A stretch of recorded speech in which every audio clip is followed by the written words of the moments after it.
As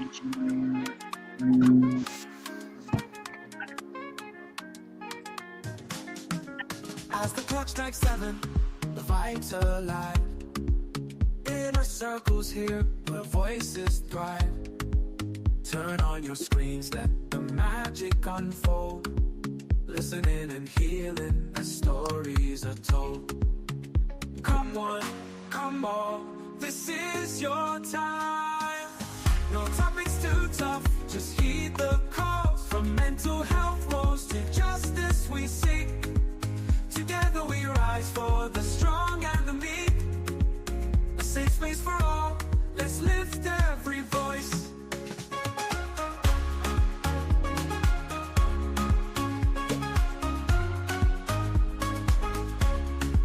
Inner Circle podcast where hearts unite. Sharing our truths, bringing hope to the light. Community strong, we're never alone. Together as one, we've created a home. With laughter and love, we break down the walls. No topics too tough, just heed the calls. From mental health woes to justice we seek. Together we rise for the strong and the meek. A safe space for all, let's lift every voice. So join the conversation, let's set the tone. Inner Circle podcast where love is well known. Good evening, everyone. Welcome to another episode of the Inner Circle podcast. I'm your host, Abraham Kamara. As always, it's a privilege to be here with you, where we bring you great conversation. Tonight, we have a great guest, and we'll be discussing. Our topic tonight is cultural attitudes towards mental health and how they can be changed. So we have a great guest. We have Becky Ojomo in the house, and she's going to be educating us as always. We have our great panelist who's going to be, it's an engaging topic, so we're going to be engaging back and forth. We're going to be asking great questions. Our experts are going to be helping us out. So please join us. This is the Inner Circle podcast, where we amplify immigrant voices. We bring you great conversation, great topics. So today is Tuesday, February 25th. And again, I'm your host, Abe Kamara. We'll go around the room quick to introduce our panelists, and then we'll jump right into things. Stanford. Hi, I'm Stanford Clark, and I'm from Tennessee. Peterson. Good evening. This is Peterson from the great city of Chicago. Coming to you tonight. Welcome to the show. Yuki Jr. They make always give me hard on the last name, so he unmute if you talking. So for me, I'm not good with names, so. Culturally, I will move over to Andrea before me. Okay, see. Okay, Andrea. Appreciate that. Welcome, BK. Great to have you, everyone. I'm Andrea, and looking forward to a great conversation tonight. I'll throw it back at you. Yeah, thank you. The name is Sam Ikoyu Jr., and I'm glad to be here tonight discussing with all of you. So thank you. Okay. Thank you so much to our great panelists. So, folks, this is your show. You can please subscribe to our YouTube channel, follow us on Facebook, follow us on Twitter, follow us on LinkedIn, wherever you get your podcast, Apple Podcasts, Spotify. Please, join us. Let us amplify immigrant voices. Join us. Let us have great conversations. So, Ms. Becky, is over to you. Can you please tell us about yourself and your background? Okay. Well, thank you for having me today. So my name is Ajibike Ojomo, but I go by BK or GBK. It depends on when you know me. So I am from Nigeria. Okay. And I moved to the United States, I think about 20 something years ago. So I do wear many hats. So I'm a consultant, an advocate for finance and public health. I'm a life, mental health and wellness coach, and I'm also a mother. Yeah. So, but tonight I think I'm going to be wearing my mental health and wellness coach hat. Yeah. How do you juggle all those many hats? A mother, a finance expert, a mental health expert. How do you find life balance? How do you find life balance? Being great at what I do, I guess. Okay. It's more of what happens every day. So it's something that you're just used to doing. Mhm. So you're now doing it as a profession. Okay. Mhm. Okay. Thank you. Well, first question for you is, what does mental health mean to you as you wear your mental health hat tonight? What does mental health mean to you? So mental health, one thing is that there's mental health and there's mental illness.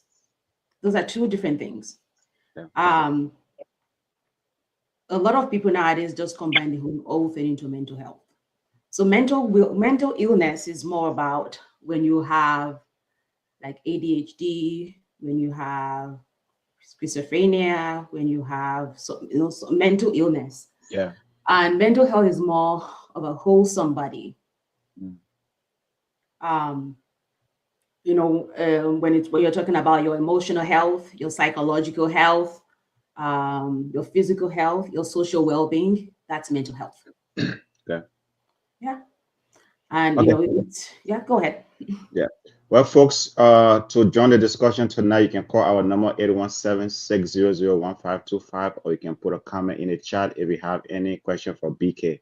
Andrea, any question for BK? You're on mute, Andrea. Sorry. BK, thanks again for joining us tonight. One question that I do have is why do you think in many cultures, mental health is often seen as a weakness rather than like a medical or emotional need? I think the cultural attitudes towards mental health often shape how we individuals recognize, discuss, and seek help for the struggles, especially our African culture. Mm-hmm. How I'm sorry, my daughter is moving up and down, and she just distracted Oh, you're good. me. You're good. I have to let her know that I have. I'm in a meeting. Sure. You good. Go ahead. So in our cultural African background, when you are seen as having mental illness, you are seen as not physically fit enough to do anything. You're seen as not capable of making good decisions. You are seen you're seen as being disabled. You're not recognized. Mm.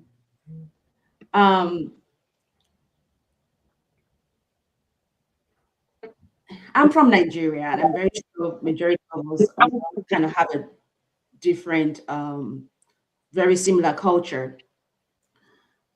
And in most times, when people see people with mental illness, they are kind of, being laughed at instead of being pitied and help them in seeking for treatment to get better. Okay. So our community doesn't have space for people with mental health or illness. And I believe we can do better. Okay. Mm-hmm. Thank you. Peterson, question for you for BK. From you to BK. Yes, thank you for being here tonight. Another question that I had, in addition to what Andrea just asked, so if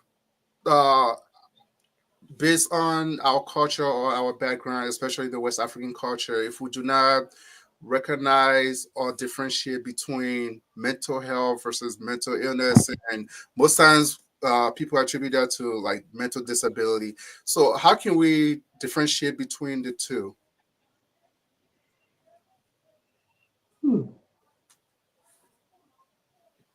I don't even know how I'm going to put this into perspective here. So, like I said, mental wellness, it's more of like a wholesome body. It's about your psychological well-being, it's about your physical well-being, and it's about your social well-being, right? So illness is more of a step further. When you have a mental health and you're not treating it where you're supposed to treat it, it moves into illness. And it goes deeper and deeper. So when you start having anxiety and this continues, right? And you're not treating it, before you know it, it goes into something else, and it goes into something else, and it goes into something else. So that anxiety that you're having becomes a panic attack, becomes something even more than that. And it becomes an illness where you're not able to function on a daily basis. So when your mental health is affecting you to the extent that you can't function on a daily, then that's an illness. Okay. Thank you for that. Welcome so much, Ms. B. Welcome to the show. Yiki, I'll go to you, and then I'll come to Ms. B. Question for BK. BK, I'd like to say thank you for being here tonight. In my opening, I didn't acknowledge you, and I'm sorry for that, but thank you for being here. What specific work do you do in mental health, and with what population do you work with? Okay. So I'm a mental health coach. So a mental health coach is different from a mental health, from a therapist and a counselor. Okay. A coach and a counselor are almost the same thing. So as a coach, I don't diagnose people. I don't prescribe medication to people. As a coach, I'm here to listen to you, to guide you, to help you get better. So in other words, we live in an African community where mental health is not well recognized. When people want to talk, they want to talk to someone that understands them, someone that sees what they're going through culturally. So that's when they come to people like us to to talk to. Talking is part of healing. Because if you have things that you've been bottling up and bottling up and bottling up, it's like a sack of load that you're carrying with you every day.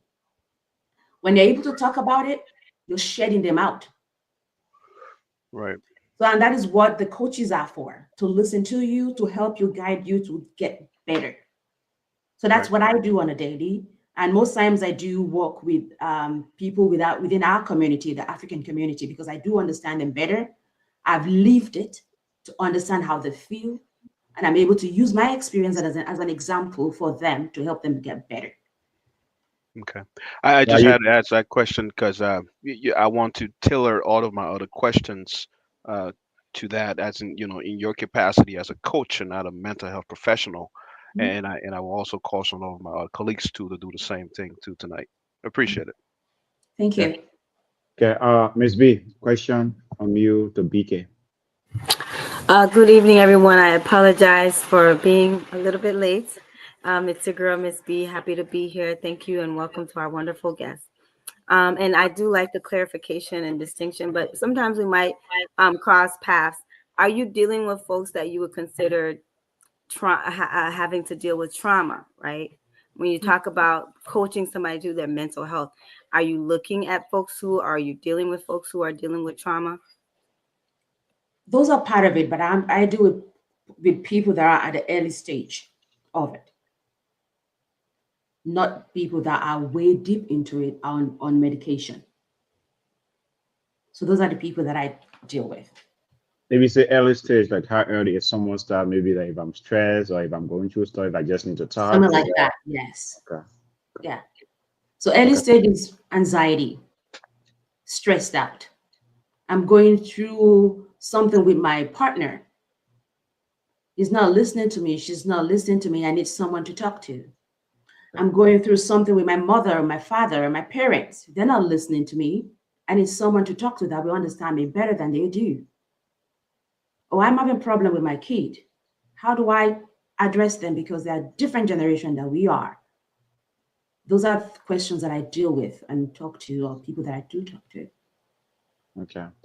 Well, mental health coach, like, is there a specific education that you need to obtain or maybe a certificate or something? Or?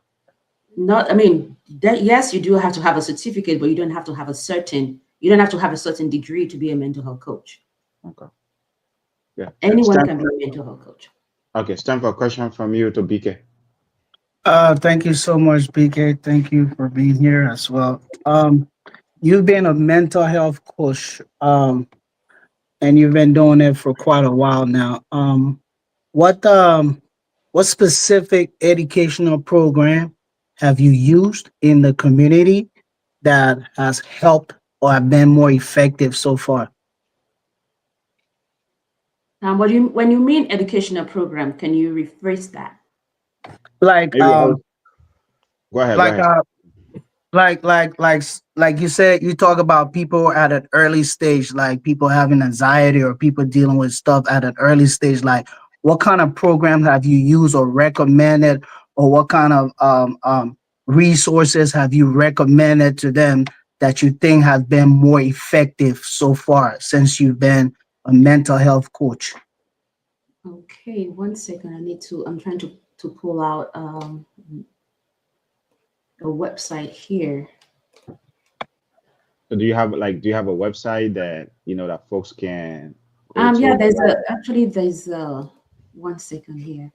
No, I do have a brain freeze once in a while, so I just quickly have to like get through things real quick okay. to get I want to be specific and not just move around. So do you have a location that folks can also come to, right, as you provide your services? So I do most of my service online. Online. Okay.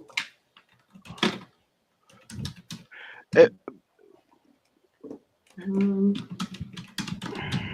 I should like if someone if I want a wellness coach or mentor, if I want coaching, do I have to does my insurance have to pay for it, or or how does it work?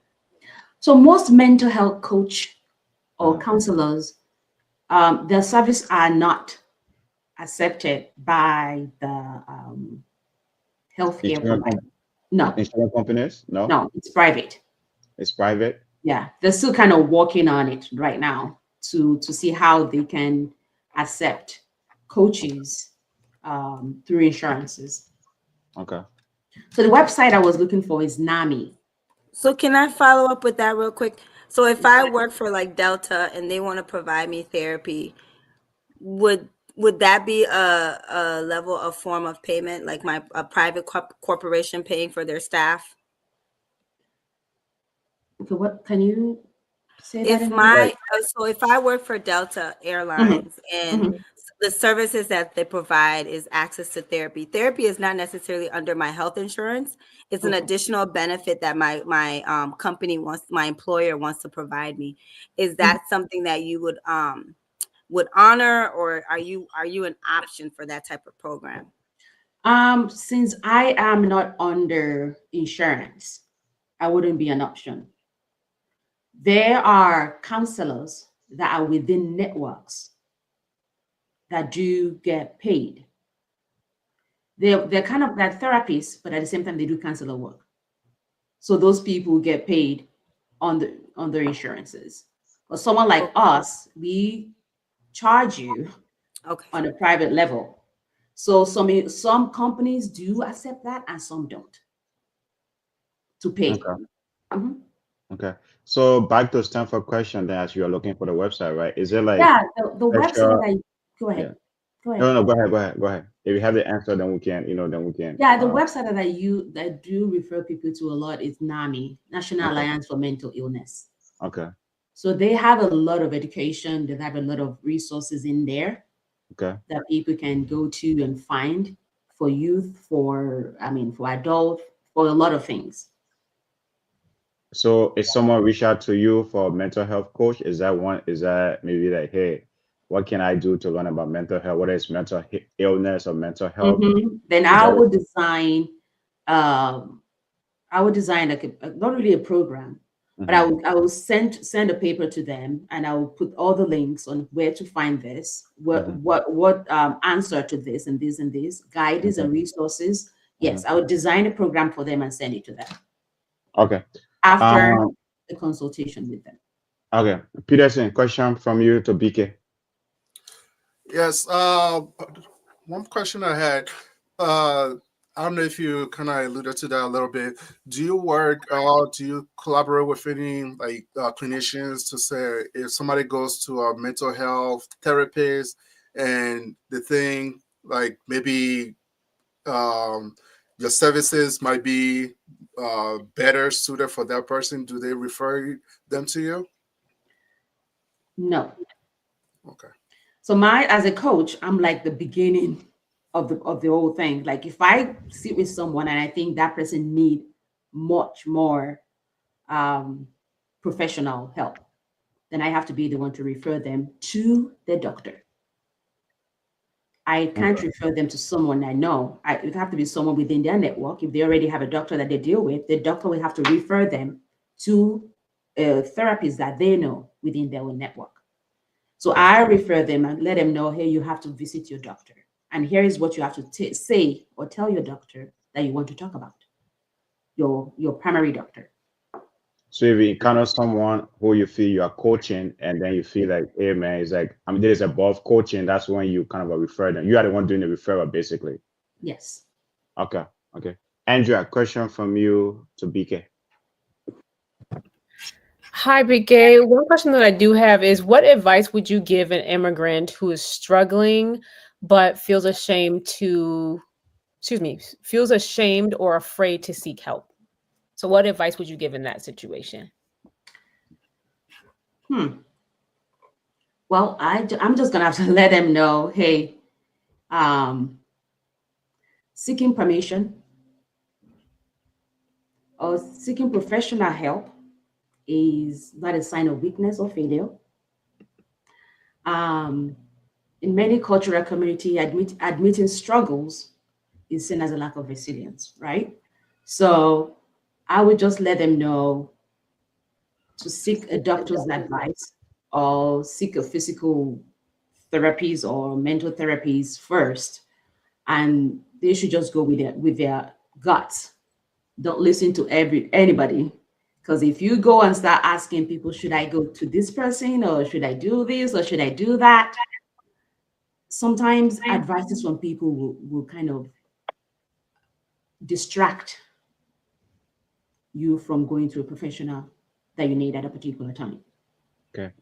As a coach, right? What do you think our community, African immigrant community, can do to remove stigma about mental health, right? Because as you mentioned earlier, right, there's that cultural stigma. Hey, you feel like I don't need help, I can handle this. How can you, as a coach, how can you encourage folks to, to get past those stigma regarding mental health?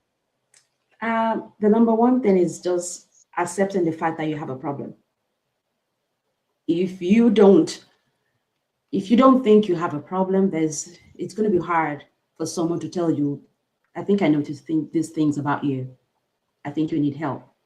And when within our culture, we have this ego, like I'm talking to you and I'm trying to let you know that I think you need to see a therapist, or I think you need to see a doctor, or I think you need to see a counselor. That's when the ego in us just goes out and we start fighting with the person, telling the person, hey, why you did tell me, say I did mad, those kind of stuff. It becomes insultive. Okay. And in a situation like that, accepting the fact that you have a problem is the number one thing. And that is that's the main gate pass of seeking help. Okay. If you don't think you have a problem, there's no way you think you need help. Okay. And at the same time, encouraging each other. If somebody comes to you to talk to you, they trust you enough is the reason why they're coming to talk to you. So having them talk to you and listening to them is another thing that you can do in helping them. I know we have different myths towards mental illness. I remember I lost my immediate older brother to mental illness. And that's one of the reasons why I've been advocating for mental health since then. It's been years now. It was in 2003. And that's one of the reasons why I've been advocating for mental health. Mental health is real. And it starts from the tiny, itty bitty little things of, hey, that person is looking at me a certain way. I don't like it. To, oh my goodness, they're going to kill me. So when we start seeing that little signs, we have to figure out how we can come as a community, as friends, as families to help this person out. Okay. Ignoring the stigma. When I was going through depression too in my own life too, I remember the person that I went to meet for the first time. The first question that person asked me was, have you talked to your pastor about it? Are you going to church? Are you praying about it? And at that particular moment, those are not the questions I was looking for. Those are not the answers I was looking for. I pray every day. Do you want to tell me that I don't go to church? Do you want to tell me that I don't pray? Right? So why are you telling me that going to my pastor will solve my problem? It doesn't make sense whatsoever when it comes to mental illness. Okay. Nikiyu Junior, question from you to BK. BK, as a coach, what are some of the presenting issues that people bring or come with to you with most that often? Like, what are some of the issues that they're saying, they need help with? What are some of those things that you're seeing more frequently? I would say the majority, since I started my coaching career, majority of the people that I've seen are much more young adults and teenagers. They are the ones that the parents reach out to me a lot to talk to because of the fact that, we came into this country with our own beliefs, with our own culture. Some of them came in here as a very tiny, young age, and some of them are born here. And we're still instilling our beliefs into them. But they have a different culture. They are a different generation. So it's like the kids are saying A, the parents are saying Z. You see, there's a distance between A and Z. How do we bridge that distance? That's when I come in. And most times I have to, and at the same time, what those kids tell me is that they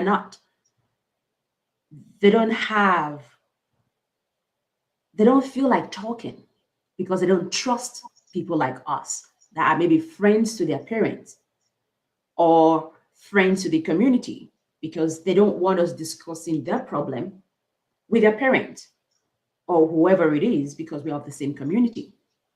So I always, as my role, assure those kids that whatever is between us stays between us. It doesn't go to your parent. It doesn't leave the space. So the first thing I try to do is just gain that trust. And once I gain the trust, I'm able to get into them. I have kids too that are at that age. And sometimes I actually talk to my kids and ask them questions based on the question I've been asked that I can't answer. Okay. And I'd be like, hey, I don't tell them as if it's a question somebody's asking me from a therapy session, but I would just kind of call them like, oh, I heard about so question. What do you think? So I have learned so much from my kids than I have in my coaching lessons, because they are living it. They understand it. They can relate to it. So majority of the people that I see most are more of kids, actually. So, yeah, go ahead. So in those instances, then are their parents referring you, and then their parents are paying for for the services, right? Yes. Okay. Well, folks, tonight we are discussing cultural attitudes towards mental health and how they can be changed. So you can contribute to the conversation by putting a comment in the chat, or you can call our number 817-600-1525. We have BK here educating us, and she's a mental health coach. Ms. B, question from you to BK. Maybe just before you go to Ms. B, sorry, I just want to ask a follow-up question. No, that's fine. Yeah, go ahead. Go ahead. You mentioned private pay, and I just wanted to ask this one too. How much are you charging per hour? What is your rate? Am I supposed to tell you that? Or you can get customers on. I think everybody is different. It all depends. You don't have to. You don't have to. But that brings another question. If you can admit to that, and then I have a follow up to you, please. If you don't, you don't have. Like everybody is different. It all depends on everybody. I start my rate from $50 an hour, and the first 30 minutes is always free, just to know what I'm going into.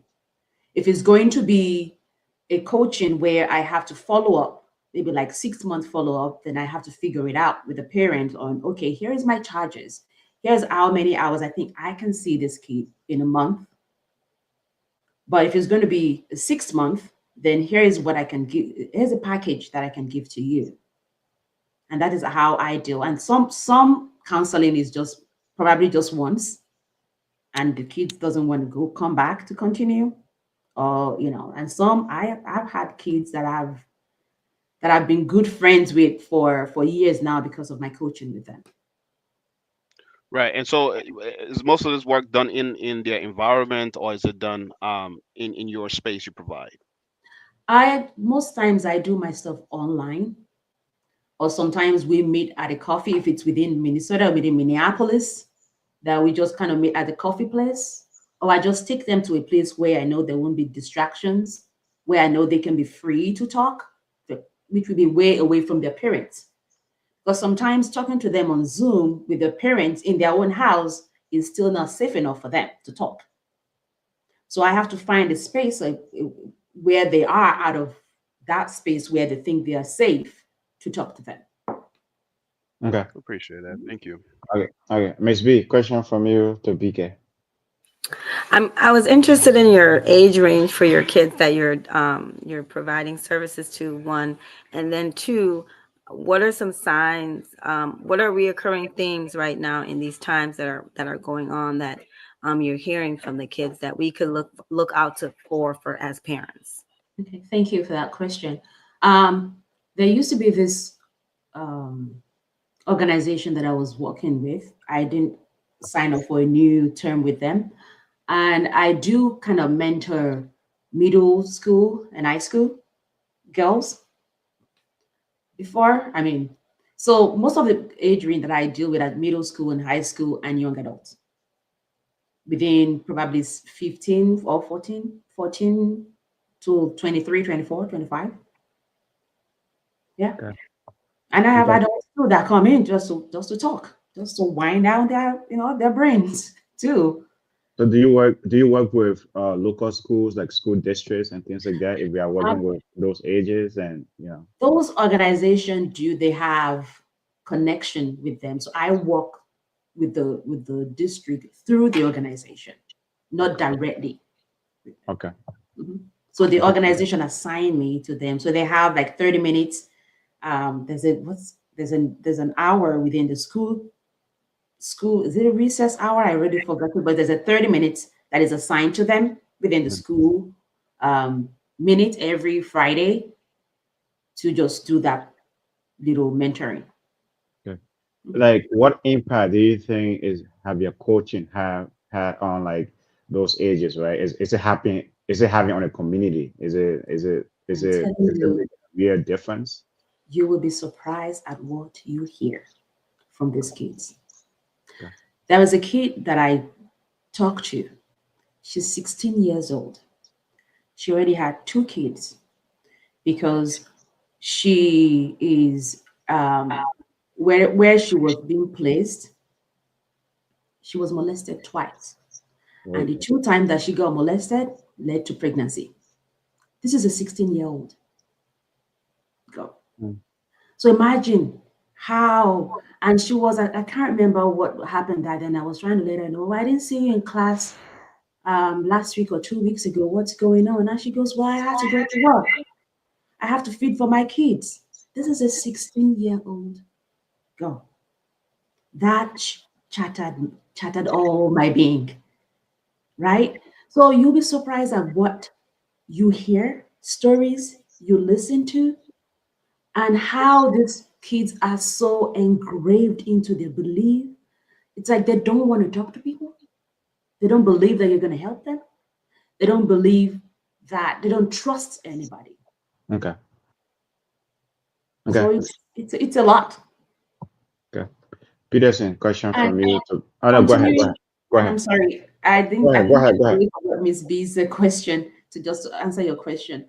So most of the questions that I listen to or that are repetitive about these kids are more of my parents don't understand me. My parents are not listening to me. And that has happened to me too, to be honest. Because until I started coaching, before I started listening to my kids, and they're like, Mom, you're not listening. So when they start telling me that, then I kind of step back a little bit and I start listening to them to understand what they want to say. So because of that, it's like sometimes parents, we have to bring ourselves down to their level. Then that is when the communication really happens. With my kids, I have to step back a lot. So because they're telling me, Mom, you're not listening to me, and I have to move back to listen to them. Now, when I'm talking to them and I see they're not listening, I say the same thing. I think you're not listening to me. So that way, because I'm listening to them, they have to listen to me too. Okay. So it's like a win-win situation in a way. Okay. Thanks for that. Peterson, question from you to BK. Yeah, so to follow up on what you answered earlier about the space where you provide services, do coaches have to adhere to like HIPAA or confidentiality rules as therapists? And how does that come into play if you meet somebody at like a coffee shop or at a park or something where somebody might not be like paying attention, but it might be eavesdropping on the conversation? How do you? As a coach, you have to find a space where it is convenient for the both of you. You still have to follow HIPAA rules. And everything that is between you and the person is confidential. So don't go to a place where you think someone is going to hear what you're saying. Don't go to a place where whatever you're saying or whatever you're doing is going to be seen. So it's just between the two of you, an agreement between the two of you as well. So everything you do must be confidential. But in that case, though, wouldn't you be like in your case, well, wouldn't you be safer for you, or maybe if you're trying to follow HIPAA rules to get an office where folks can come in as a coach, they know they are coming That to is your my space? goal. Oh, Yeah, okay. that's my goal at the end of the day. Because right now I work full time as a mentor. My mental health coaching is something I do aside. That's a side hustle. Oh, that's a side hustle. That's a side Okay, hustle. it's a side hustle. Okay. Yeah. Okay, got it. So I do work for the UN. That's fair. That's as a fair. I full-time mean, job. it's like that's what most African immigrants do, right? You got a real hustle, you got a side hustle. So hey, so that's fair. That's fair. As well. Stand for a question from you to BK.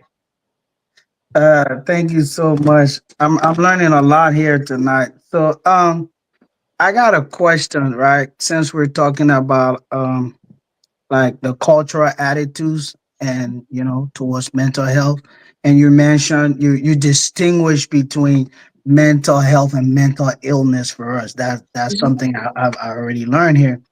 So with some mental illnesses, like for example, like ADHD, right? And coming back to our culture, we are Africans.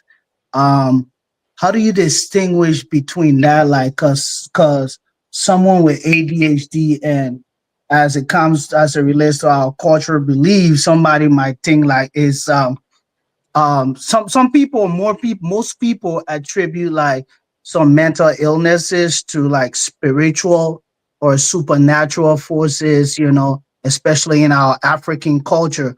How do you, as a coach, how do you really distinguish that, and that helps the parent or the child or whatever, how do you really distinguish that? That's a very hard thing. I think it depends on how deep that parent is when it comes to cultural beliefs, right? I told you earlier that I lost my older brother, to mental illness. Then I was still in Nigeria when it started with him. And it started little by little.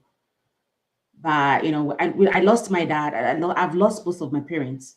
So I lost my dad, and everything kind of started with my brother after I lost my dad. So I lost my dad in the year 2000. My brother died in the year 2003. I came to the US in 2002. So when everything just started with him, it started little by little. And then we don't know what was going on. To some, relatives and families, it was like, oh no, it's spiritual. Oh no, it's your stepmother. Oh no, it's this and that. So we didn't really go deeply into that. And I later realized when I got here, when I started digging deep into what was his symptoms and what happened to him, that he had schizophrenia. So because before I came here, he believes that people are trying to poison him, right? So he doesn't eat from anybody. It's either he cooks or what I cook. And unfortunately for him, I moved to the United States. So he stopped eating. Only if he cooks for himself. So at the end of the day, when I got here, I had to work and send money home to have them take him to a facility so they can help him. They had to actually lie to him as well because he wasn't ready to go anywhere, that I was there. So they told him that I came from the US and I was there waiting for him, and that was why he followed them to the hospital. But at the end of the day, I was already here, and I just got that call that day that says he slept and he wouldn't wake up because he starved himself to death. Okay. So those are the things that that if I had known what I had known right now, it wouldn't have led to that. We would have done something better. We would have helped him more. We would have, maybe pull him to a doctor right away when we start seeing the signs. And to answer your question, that is what I use my experience as an example when I talk to people. And I let them know, do you want your kid or do you want this person to end up like my brother? So please go and start treatment. If you're noticing something that you think is not, that is not good, or you think this person is going beyond the mental wellness to illness, this is the time to have them checked up. Yeah. So the situation with your brother, was that the main motivation why you went into cocaine? Okay. With the question here from one of our audience, he said, do you care to share any coping mechanism you have shared with kids who approach you about managing stress? A lot of kids, right, as you said, right, go through stress. Is there any coping mechanism that you would like to share with our audience for these kids? So okay, because I went through depression myself at a point in time in life as well. And when I was going through my depression, twice I almost attempted suicide. And my daughters were the two people that actually helped me stop my attempt. And I had to sit myself back to think that, hey, look at what you're going through right now. Because I lost my mom at the age of 11, 39 years ago. I lost my dad at the age of 25 years ago. And, I had to sit down to think, like, do I want my kids, my daughters, to go through the same thing too? So I had to pull myself into therapy. And that was before I went into mental coaching fully. And that was before we lost their dad too. We lost their dad 5 years ago, even though we were divorced before then, but my kids lost their dad 5 years ago. Now imagine if I had listened to that inner crazy self of mine and I had been gone, my kids would have been going through the same thing I am going through right now. With no parents, struggling with life. So when I went to therapy, what my therapist told me was that I need to find something that I like to do. Then I remember that when my mom was alive at the age of 9 or 10, then I used to help her to sew. But I never know how to cut or whatever, but I know I can join the edges of a machine when I get to the machine. So I went back to school. I have a diploma in apparel design right now. So because of that, I went to school for sewing. Yeah. Just to teach myself.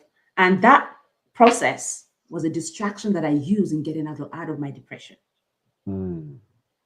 So what I'm gonna ask, what the answer that I'm gonna give that question is, help the kid to look for what they like to do. It could be singing, it could be drawing, it could be sketching, it could be skating. Kids have we're all gifted in a lot of things. So look for the gift that kid has and encourage them to build it. Okay. And the more you encourage them, the more it distracts them from that thing that they're going through at that particular moment. Okay. It will change their focus. Okay. Thanks for sharing that. Andrea, a question from you to BK. Yeah, one question that I do have is, I know that you wear many different hats. So when we think about, for example, like in the universities, what role do you think, in your opinion, what role do you think universities play in breaking mental health stigma among students from diverse backgrounds? I know, like, in universities they have not EAP, but usually like mental health services and stuff like that. But in your opinion, what role do you think that they play in helping to break some of that stigma? A lot of universities do a lot. Right now, I'm a mental health advocate within the university. So we have a set of group that are advocates. So when you notice a student, we have a role. There's a procedure that we have to go through. We can't refer them to a doctor. It's just the same thing like coaches do as well. We kind of evaluate them to see that they're okay. If we see they're attempting suicide or they're moving towards suicide or something like that, then we have to notify the school health system. That way they will create, they will have someone look for them and continue to follow up with them and stuff like that. So like for the U of M, they have a very great system that work for things like that as well. Okay. Yuki Jr., question from you to BK. You unmute. If you're talking, you unmute. Miss B, question from you to BK. Wait, AB, was that for me, right? Yeah, Froze but let Miss B go Sorry ahead about and that. yeah, that's fine. Miss B, go ahead. Miss B, go ahead. Yeah, for sure. Go ahead. I just want to say thank you so much for bringing your authentic self tonight to the conversation. Thank you. And sharing that story with us, right? I think your ability to show up today in your authentic self and share your story really gets to the core of when we talk about our cultural reasons why people don't address what this really is and don't want to get help, right? And I feel like you being able to be honest and share your story, I'm hoping those that are watching may know someone or are dealing with these same things, take away those cultural norms and those judgmental feelings that they may get and really seek help. And so again, I just really want to thank you for bringing your authentic self to the conversation tonight. For me, you talked about helping kids a lot. I do provide your coaching services to siblings and parents, like adult parents and their adult kids, and then also partners, whether it's husband and wife, boyfriend and girlfriend type of clients as well. I haven't gotten there, but that is my next goal because I applied for my PhD in family social science because I want to learn more role in how to deal with relationship, especially when it comes to family. So the department that I work for right now is ICI, Institute on Community Integration, and we deal with a lot of people with disabilities.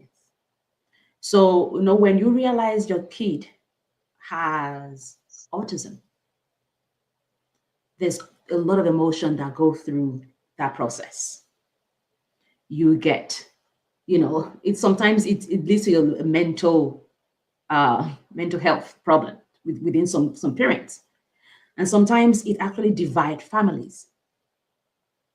So my goal or my next step in my role is to find a way where I can be that bridge within that chain of family, from the kid to the wife to the husband, and how to help them hold each other while going through that process as well. Okay. Okay. AKU Junior, question from you to BK. Yeah, BK, I want to say sorry for your loss, even though it has been Thank you. a few years ago. But sorry for that, and hope you're coping well. So my question to you, um, as a coach, with such passion that you have for mental health and for families, your background, educational background, seems to go in other places, but which is great. But why haven't you considered maybe uh, uh, family therapy? Why didn't you consider that instead? You mean in education? Yes. Okay, this is going to be a story. When I, I guess I said earlier, I lost my mom at the age of 11. I lost my dad at the age of 25. At the age of 25, I became the breadwinner of a family of 5. So at that particular time, I wasn't looking for what I was passionate about. I was looking for what brings me money to feed my siblings. So I went into finance. So I've done finance for over 20 something years before I later now settled and said, okay, I'm done with finance. I really want to pursue what I'm passionate about, that I want to bring mental health in and wellness into life based on my background, based on my experience. So finance was my first goal because I know with finance I can work anywhere and I get paid a lot more. And with that, it feeds my siblings. I send money home, I send them to school, I do all this stuff. And that is the reason why I didn't go into that initially, that I'm just learning all these new things now, because I had to end that part of my life. And in order for me to continue with this part of my life, I have to go back to school.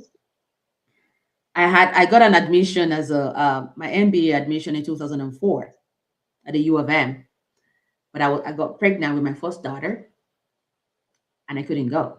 So I had to put that on hold 15 years or 16 years after to now go for my master's in public health to pursue my new role.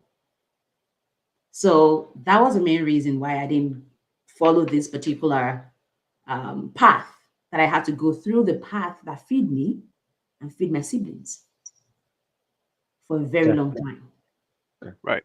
I appreciate that. And quickly, maybe just squeezing this one quickly. Yes, So, yes, yes. I mean, at what time when you're meeting with your clients or when people come to you, at what point in time do you say, this is not for me, this is for therapists? You can tell. Say You more. can definitely tell. So when you start talking to them and the way they talk and the way they reason and what they talk about, you can tell that, okay, I think this is a little bit more than just healing. This is another step to therapy. I told you about my brother's situation. When he first started, it was more of what he was going through. Look at someone that lost his mom years ago. Now his dad is dead. He's now supposed to be the head of the family. There's this big old role, and a dad died all of a sudden. We went from having, in Africa, having a driver, having people coming into house help, having everything, to having nothing in a day. So we had drivers that drives us everywhere. We have people that helps clean up and do everything in the house. Then all of a sudden, within a day, everybody left because who's going to pay them? We know nothing because my dad was so shielded. Because we lost our mom at a very tender age, he shielded us from the world. Send us to the private schools, send us to, a place where we'll be shielded. I didn't learn how to ride a public public transportation till I was like 23. That's how shielded I was. So now getting to that point, then all of a sudden everything just went away. I had to learn how to cope with the community. I have to learn how to be within an environment where I can't be. I have to learn how to grow in a space where there's a whole lot of people, which I didn't know how to. I was growing in a lot of things that I have to start learning at the age of 20 something. Okay. Well, folks, I mean, it's a great story here. Yeah. Good one. But folks, tonight we are discussing cultural attitude towards mental health and how they can be changed, right? This is a 1 hour show. We won't drag it all night. We'll drag it for a few more minutes because BK is providing us great information. I don't know where she get the source from, right? Where she get the inner strength from to to go through, to tell her story every day, to repeat it over and over, where she get that inner strength from, right? And the other thing is, she has a typical African story, right? Where we come here, we juggle so many things, right? Maybe some of us want to find out our passion, but when you have to pay that bills, when you have to pay those bills to get a family back home, so many dynamic and things like that. And then the other thing is, right, back in Africa, before her father passed, I think she was living the middle class life, but life, things happen. Right? So many dynamic here to explore. But folks, you can call our number 817-600-1525, or you can put a comment in the chat. I mean, BK, man, is like, again, right, where do you get that inner strength from, right, to tell your story about your brother, about your mom, about your dad, and about all the losses you've been through, about your struggles? Where do you get that inner strength from? Because I talk about it every day. It took me a while to be able to talk out like this. Because in the past, when I talk about it, I cry. I still did a few days ago. But talking, like I said earlier, is healing. So is that one of the advice before you go further, right? Is that one of the advice you will give folks that going through things like maybe through grief, through losses? Is that one of the things you'll tell them? Talk about it. Don't hold it in. Talk about it. Yes. Okay. Because the more you talk about it, the emptier you feel. Mm-hmm. And I also have to tell everybody as well, if you have a friend that is coming to you to ask, just to listen to them. Make yourself available to listen to them. Create a space for them to trust you enough to be able to talk to you about it. Because you're seeing that friend right now. In the next 5 minutes, that person may be gone. Mm-hmm. And when I mean by gone, I mean committing suicide. Okay.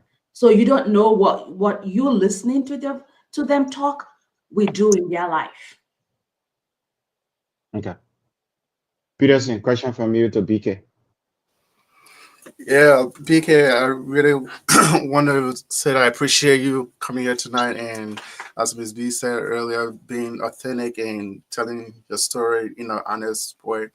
And also, it's inspiring to hear that you pull like your passion or your dream to the side to make sure you take care of other people, and all this time went by and then you still go back to it. So that's inspiring. One question I do have is, as a coach, I don't know if you're part of a network, as you said earlier, like you're not like a healthcare provider where you would be part of a network. So how do people find you to refer family members to you and stuff like that? Most times it's been a word of mouth. Because I don't do it full time. It's something I do part time. So my goal, I'm working towards doing it full time right now. So, and like I said before, I have to feed the family, I have to pay my bills, and I have to make things happen. So I have a full time job, but this is something I'm doing out. I have a website, bkojoma.com, and I also have a website, wellnessencircle.com. So those two platforms, you can just use it to communicate with me. Send me an email, bk.ojomo@gmail.com, if you want to have a conversation, if you want to talk things out, or if you want my service. Okay. So mostly it's been through my website, through my Facebook, through my social media, and through the words of mouth. Okay. If you care to share, what is your day job? If you care to share, right? Your side hustle is your mental well, is the wellness. What is your day job? So my day job initially, because I've worked with the U of M for like 17 years now. I used to be a finance specialist or finance analyst for the U Okay. of M. So 2 years ago, I changed my role. So right now, an interdisciplinary education specialist.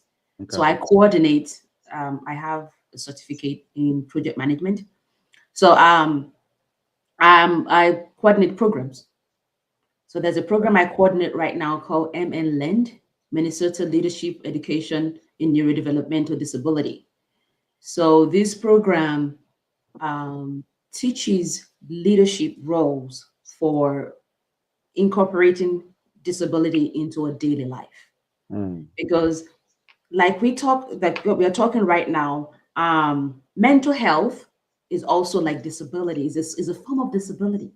Mental illness. It's an illness. People don't recognize, don't even see it, especially our community people. We don't even notice people with disability. And the same thing, we don't notice people with mental health, mental illness, right?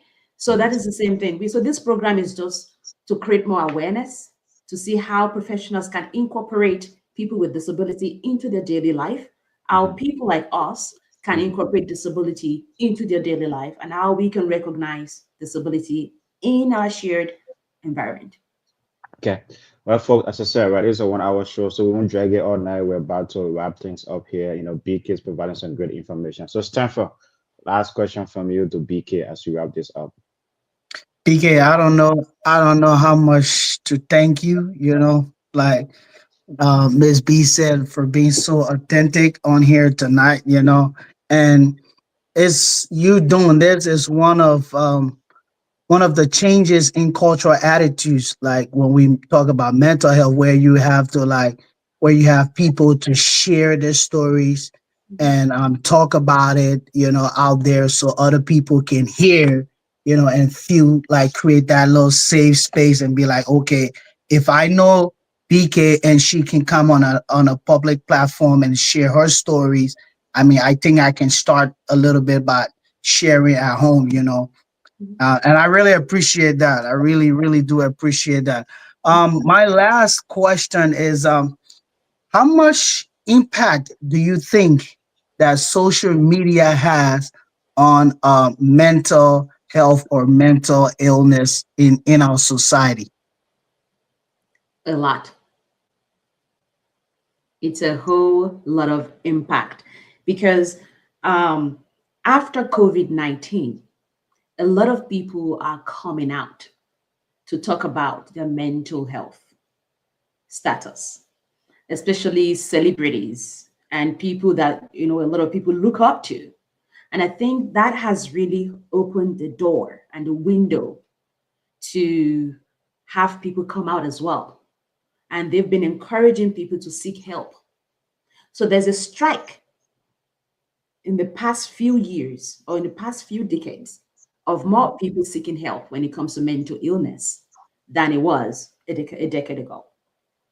So social media it's helping to an extent, and to another extent, it depends on how you want to see it. In social media, there's a positive side and there's a negative side. It all depends on what you're looking at. So it can be a blessing and a curse at the same time. Thank you. That's it. Okay. Andrea, last question from you to BK. You're on mute. I'm sorry.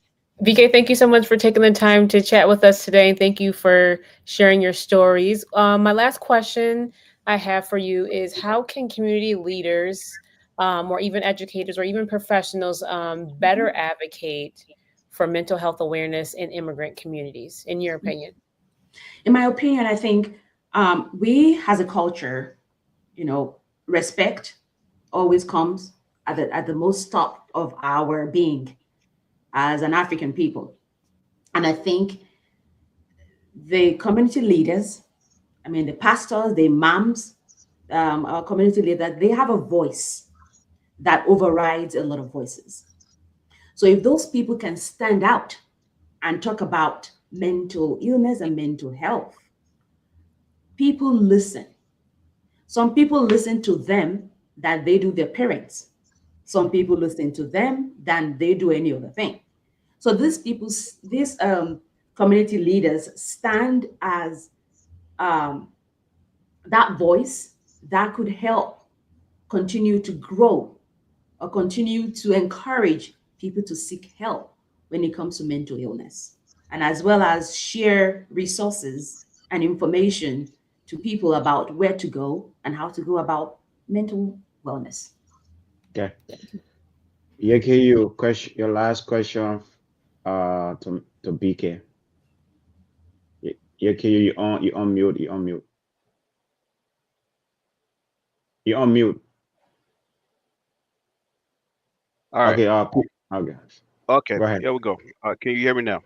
Yes, we can hear you. Go So, ahead. so BK, as you know that confidentiality is very huge when it comes to coaching somebody, and as therapists too, they also try to ensure that they keep that to a T. You Mhm. mentioned earlier that sometimes your clients, I don't know if you call them clients, but or mentees, whatever you call them, they have some skepticism when it comes to meeting you and talking to you about certain things. And legally, um, hip hop protects uh, those clients, especially when they're talking to therapists. Mhm. But you mentioned earlier that you are uh, you fall on that category with hip Mhm. hop. Mhm. But I kind of look into that, and it says that coaches are not considered under that hip hop legally. What say you? I definitely say yes. Um, then yeah, like you said, Okay, so it's is that a correct. practice? Is that a practice that you consider personally? Or I because sorry, I my work with internet the. is so bad, but I'll let you speak because I'm not even hearing myself. Can you okay? Can you hear Yeah, me? go ahead, go ahead, go ahead. Because Go I ahead, ever BK. since I have been working, have dealt with HIPAA, so I know how HIPAA works, and this is Mm, something. All my roles that I've been are always HIPAA. You know, I have to. It's something that I have to definitely like go through all these HIPAA examination and stuff like gotcha. that. So Okay, it's something that I integrated into my profession okay, as a coach. I have to make sure that my clients are safe with me, that hmm, I'm safe with them, that they trust me enough to bring everything that they want to me, and to also create a safe environment to them so that they can always trust me enough to talk to me. okay, okay. So Well, I, thank I you. do that personally. Yeah, so you do self-compliant then, right? Self-compliant, where you feel, hey, it is not legal, it's not required of you as a coach, but you feel that to protect you and your clients, you try to do self-compliant, which You is can be great. sued. Yeah. Which is great. Peterson, your last question, and then Miss B last question, and then we'll wrap this up. Peterson, your last question. All So right. Oh, okay. sorry, but if you were sued, if you were sued, what would you lose? You have no license, right? What would you lose? What is there to lose? Oh, I don't know. Your Yeah. certificate, I guess. And Because then if she's trying to pursue as well, right? She's trying to pursue it, right? It's like this is something she want to eventually do, full time. So obviously she has a lot to lose. So I don't think she want to risk that. I think that's why she's doing self compliant, where in like eventually she wants to go there, but she's doing it right now, right? So she has to. It's not legally required, but she has to be self compliant just to make sure that that's yeah. what she's I mean, I pursuing. have an insurance. Yeah. Okay. I do have an insurance for myself Okay, as okay, well. Okay. So if all That's right. anything happens and I get sued, I have an insurance that covers everything. sure. Yeah. That's great. That's great. And, I and mean, my yeah, question provided. is not Yeah. anything personal to you. It's just more to understand why would a person choose a coach over a therapist, or therapist over a Mhm. coach, type of thing. So And that is I why I say appreciate you. coaches are more like, let me say, like a brother that you hang out with in a neighborhood. Like they kind of help you to get to where you're going. Sure. Right. Like, okay, like maybe you're thinking about, I want to stop smoking. because smoking gives me anxiety. Then a coach will be there to sit with you and create a program for you and work with you to get there. Sure. A coach is not going to tell you this is what you have to do. And they're not going to prescribe medication to you. They're not going to prescribe medication for you. Exactly. So therapists don't do that either, though. They don't prescribe medication. They don't tell you what to do Therapists either. do. No, Therapists therapists do. do not. Therapists do Okay, not we're not going to prescribe medication. get into that. We'll get to that later on. We'll bring another. If you're debate. talking about psychiatrists, they do. Not even Well, psychologists, but there's different psychiatrists. there's different profession to this thing here. So when I But when I drag that one, is that no master's level therapist will prescribe medication. They cannot. Okay, we get that. Peterson, your last question. Yep. BK, thank you again for being here tonight. My last question is, and I think it goes with something somebody put in the chat too. How long do you usually coach people? And are there any alternatives for those who do not want to like seek out a coach or go straight to a therapist? It's like everybody is different. I may have someone that come in for consultation and decided, oh, okay, I'm done. I don't want to go ahead. And you may have people that would decide, oh, I think another 5-6 session would be okay for me. Or maybe another 2 session, I'll be okay. So it all depends on each individual. There are some people that is just a one-time coach or one-time consultation and they don't see anything to continue. And some need that guide to get to that space where they want to be. Okay. And that is when it to be, monthly or weekly, or it all depends on each individual and what they are. Because like I do my stuff on private level, and most coaches are also private, which could cost a lot of money. So it depends on how much you can afford to go. How do you that's what I was about to ask. Yeah, how do you measure progress? How do you know when your clients, like go through your session? How do you know, hey man, I think you're good, you're on the right path? I mean, there are some clients that I tell that I think you're good to go, but they still come and say, you know what, I think I need to continue this for another few months. So sometimes you tell them, sometimes they don't believe it, and sometimes they do believe it, and sometimes it's just maybe they just want to talk. Okay. So it can be a continuous process, right? Depending. It could be, yes. Okay. I have seen coaches that I've seen people who have client coaches or client therapies or care counselors that have client for years. Okay. They may not be coming every month or but whenever there's a problem, they come back in, and the coach already know the path of that person. I understand how the person works. Mm-hmm. So it all depends on every individual is different. Okay. Ms. B, you get a last question for the night. Your last question for BK. I don't have any more questions for you, but I just want to again tell you thank you for sharing, and thank you for showing up tonight. So thanks everybody. Okay. BK, then thanks so much for joining us tonight. It's a great conversation, great show. Is that again, right? Ms. B said you brought your authentic self, you brought your true self, you share a lot of stories. I think a lot of folks don't have that kind of a mentor, that strength to do that. But as we wrap up here tonight, what message you want to leave with our audience, folks that have been listening to you about mental health, about the cultural attitudes towards mental health and how they can be changed? What message you want to leave with the audience tonight? Yeah, what I'm just going to tell the audience is that mental health is not a disease. A mental illness is not a disease as well. So the earlier you seek help, the better. And also look out for yourself. There are times you need to take time to step back and take care of yourself.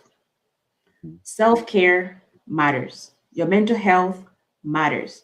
There are things that you can prioritize, and there are things that you can leave to be done after. So seek help when you think you need help. And at the Yeah. same time, be your brother's keeper. Be open to listen to people as well as they come to you to talk to you about what they're going through. It's not a time for you to laugh at them when they tell you they're going through stuff. It's not a time for you to make fun of them, but be there for them, Yeah. because you never can say who is coming to you that you won't even see the next few hours. And that is one thing I always tell people. You don't know who needs your help at the moment.